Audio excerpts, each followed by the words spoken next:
Assalamualaikum warahmatullahi wabarakatuh. Perkenalkan, nama saya Karina, mahasiswa semester 2, kelas 2C, Prodi Pendidikan Bahasa dan Sastra Indonesia, Universitas Singapura Bangsa Karawang. Tujuan saya membuat vlog ini adalah untuk memenuhi tugas pembuatan vlog apresiasi prosa fiksi Indonesia dengan tema mengulas novel dan cerpen-cerpen Indonesia. Kali ini saya akan mengapresiasi sebuah prosa fiksi karya Ahmad Rizky Ramadan yang berjudul Kenangan Dalam Puisi. Lalu, identitas buku yang akan saya apresiasi atau saya ulas adalah sebagai berikut. Yang pertama, ada judul buku, yaitu judulnya Kenangan Dalam Puisi. Selanjutnya penerbit diterbitkan oleh FD Media, penulis Ahmad Rizky Ramadan, nomor ISBN 978-602-5226823. Tebal buku ada 216 halaman, kota terbit di Yogyakarta, cetakan pertama 2018. Rama merupakan tokoh utama dalam novel ini. Rama adalah seorang remaja SMA yang nakal atau bad boy. Rama mempunyai ayah seorang tentara dan ibu seorang dokter. Rama juga mempunyai sahabat yang sangat setia, yaitu Mada, Abdi, Ari, Ridwan, dan Akil. Hingga pada suatu hari Rama mendapatkan kabar bahwa di sekolahnya ada siswi baru cantik yang bernama Nabila. Pada awalnya Rama tidak tertarik sedikit pun dengan Nabila, tapi pada pertemuan pertama di koperasi sekolah, Rama semakin menjadi tertarik. Setiap hari Rama selalu mencoba mendekati Nabila dengan cara uniknya. Hingga pada akhir cerita, pembaca mendapatkan ending yang tidak diinginkan atau perpisahan. Nabila terpaksa harus pindah rumah dan sekolah karena pekerjaan ayahnya yang tidak menetap. Dalam novel ini terdapat tokoh-tokoh.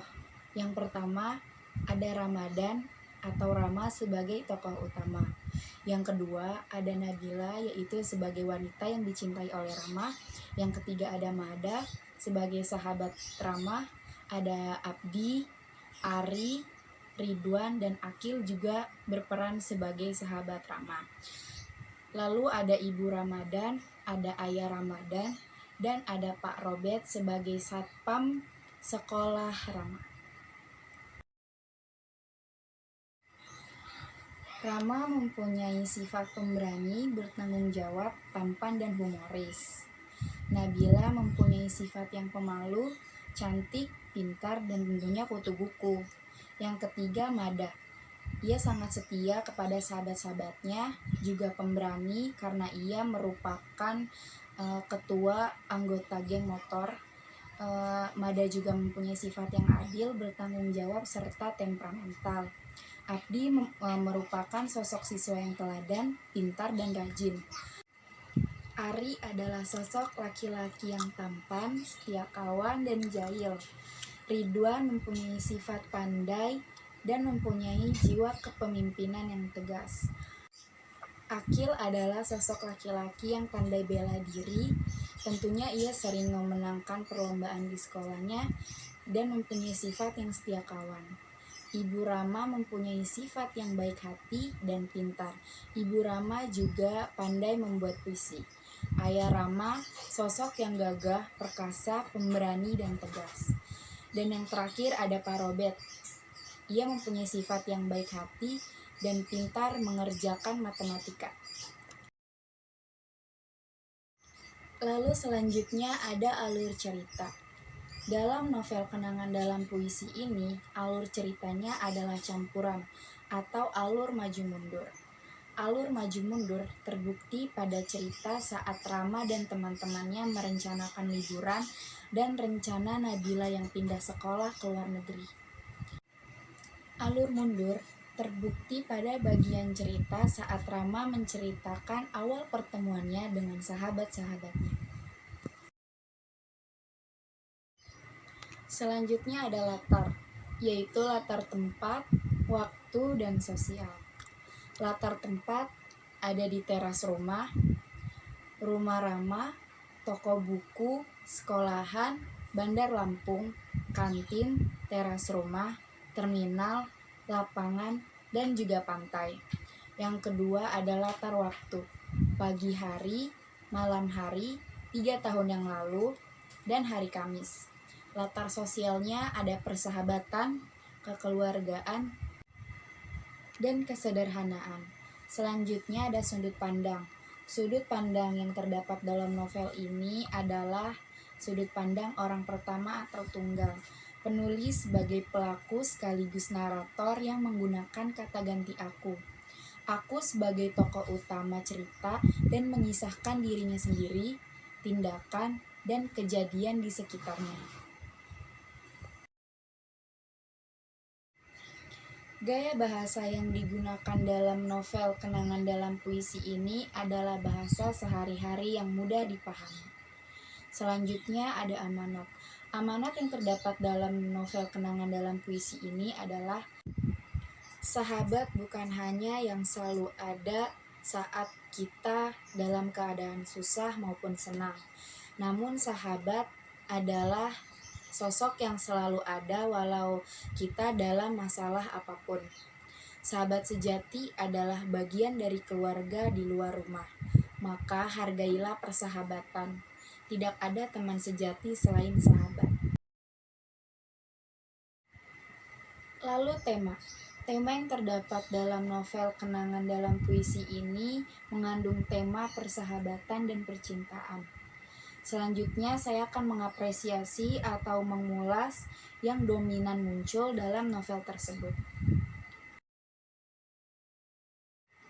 Dalam novel yang berjudul Kenangan Dalam Puisi karya Ahmad Rizky Ramadan ini, saya menggunakan pendekatan emotif. Pendekatan emotif dalam mengapresiasi sastra adalah suatu pendekatan yang berusaha menemukan unsur-unsur yang merangsang emosi atau perasaan pembaca. Rangsangan emosi itu dapat berupa keindahan, bentuk maupun emosi yang berhubungan dengan isi gagasan alur atau penokohan. 1. Unsur keindahan yang dilihat dari isi cerita atau gagasan yang mengandung nilai persahabatan yang ada dalam novel Kenangan Dalam Puisi ini terdapat pada kutipan halaman 22, 27, dan masih banyak lagi yang tidak mampu saya paparkan satu persatu. Yang kedua, ada unsur keindahan yang dilihat dari isi atau gagasan yang mengandung nilai percintaan, kasih sayang yang ada dalam novel Kenangan Dalam Puisi ini yang terdapat pada kutipan halaman 80, 143, 172, dan masih banyak lagi. Selanjutnya ada kelebihan buku. Kelebihan buku ini adalah pemilihan kata-katanya dalam menceritakan tentang orang-orang di dalamnya memberikan nuansa yang membuat cerita itu terasa sangat hangat dan penuh dengan emosi. Selanjutnya ada kekurangan buku. Menurut saya alur ceritanya yang hampir mirip dengan novel-novel yang sudah saya baca, jadi membuat saya mudah menebak alur selanjutnya. Lalu, apakah saya merekomendasikan buku ini? Tentunya iya, karena menurut saya novel ini sangat lengkap. Penulis menyediakan cerita yang menyangkut pautkan kekeluargaan, persahabatan, dan percintaan. Novel ini juga ringan untuk dibaca untuk kalangan remaja. Gaya penulisannya juga mudah dipahami karena menggunakan gaya bahasa sehari-hari. Dan nilai plus dari novel ini juga menyediakan beberapa puisi di dalamnya. Hingga di akhir cerita, tokoh utama menyimpan semua kenangannya di dalam puisi. Sebagai penutup, saya akan membacakan salah satu puisi yang terdapat dalam buku Kenangan Dalam Puisi ini. Di musim gugur ini, daun berjatuhan tiada henti. Tertiup angin menusuk hati. Terlintas dalam benak ini senyum seorang putri, indah mempesona sepanjang hari. Kau sentuh hatiku dengan indahmu, hadirmu mengobati luka di dalam hatiku. Bersemi bahagia yang telah lama terkubur rasa duka. Ingin kutulis semua keindahan itu di atas kertas polos berwarna abu-abu, berlumur tinta penuh rindu, karena ku ingin semua tahu tentang indahmu. Usai sudah pengapresiasian dan mengulas prosa fiksi Indonesia, saya mengucapkan terima kasih dan mohon maaf jika penyampaian saya kurang jelas atau kurang dimengerti. Semoga apa yang sudah saya sampaikan dapat bermanfaat bagi para penonton dan pendengar. Wassalamualaikum warahmatullahi wabarakatuh.